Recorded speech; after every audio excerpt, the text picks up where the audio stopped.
Hello, and here we are on Wednesday and Thursday's poem. Oh no, Wednesday's poem. I tell a lie. We are going to look at a poem called City Jungle today, and that poem is by a poet called Pi Corbett. And I hope you enjoyed finding the similes and the metaphors in the river story.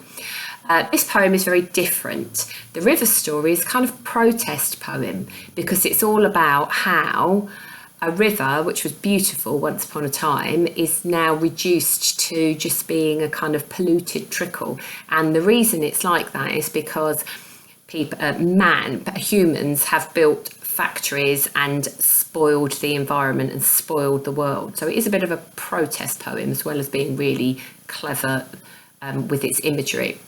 So today's poem is called City Jungle, and listen to how it's different.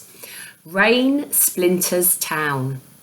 Lizard cars cruise by, their radiators grin. Thin headlights stare, shop doorways keep their mouths shut. At the roadside, hunched houses cough. Newspapers shuffle by, hands in their pockets. The gutter gargles. A motorbike snarls, dustbins flinch. Street lights bare their yellow teeth. The motorway's cat-black tongue lashes across the glistening back of the tarmac night. So it's a bit shorter, that one. Now, if you have a look at this poem, it is full of what we call personification. Personification is when we describe something that is not alive. We can also call that an inanimate object. So something that's not alive, we describe it as if it is alive. And that's why we call it personification, because it's kind of got person or people or humans, kind of, it makes us think of that. So we're describing something as if it was a human, doing human things, being like a human. So because it's doing and being, we are looking at the verbs in this poem. The verbs will tell us if personification has been used. So, for example, at the roadside, hunched houses cough. Houses don't cough. People cough. And sometimes animals cough as well, don't they? But people cough, not houses. So, the poet has used that image of the houses coughing to try and get a certain feeling across or a certain image across in our heads.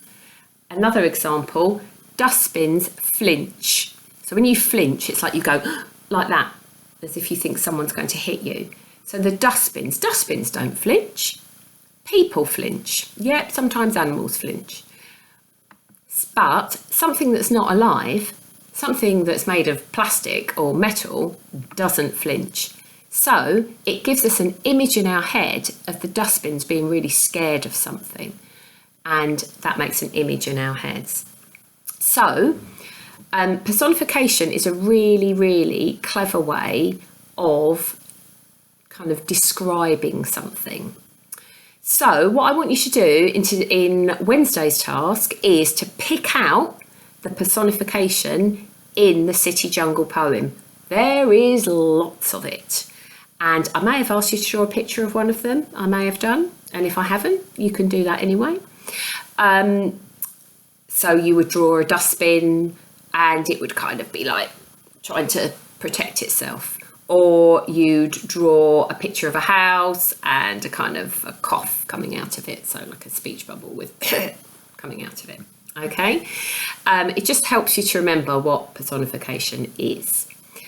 Then on Thursday, I want you to return to the river story poem, and I want you to look for personification in that poem.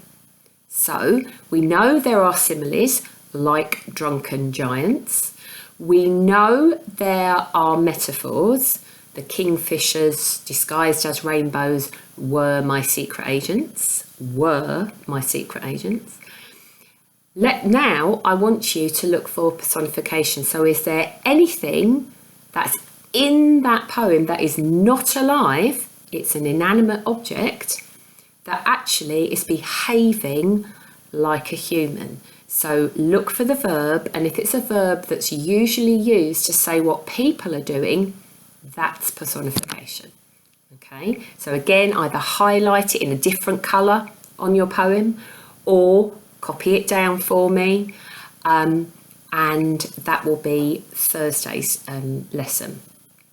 On Friday, I want you to have both of the poems, and you need to get the worksheet from Purple Mash, and it's all about comparing the two poems. Which one's your favourite and why? Don't just tell me, oh, this one's my favourite because it's good, because that's not a very convincing reason. So you need to tell me which one's your favourite, why it's your favourite, because, and then you need to give me some examples. For example, this, 2 or 3 examples, and then kind of explain even more exactly what it is that you like.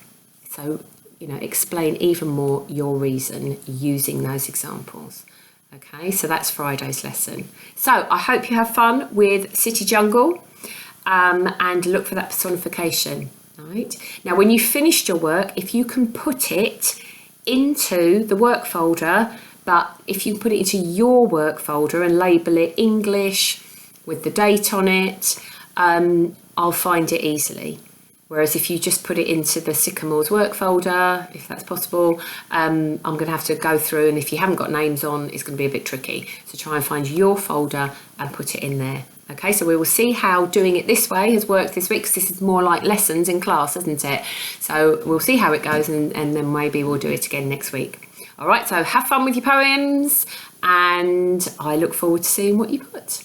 Bye.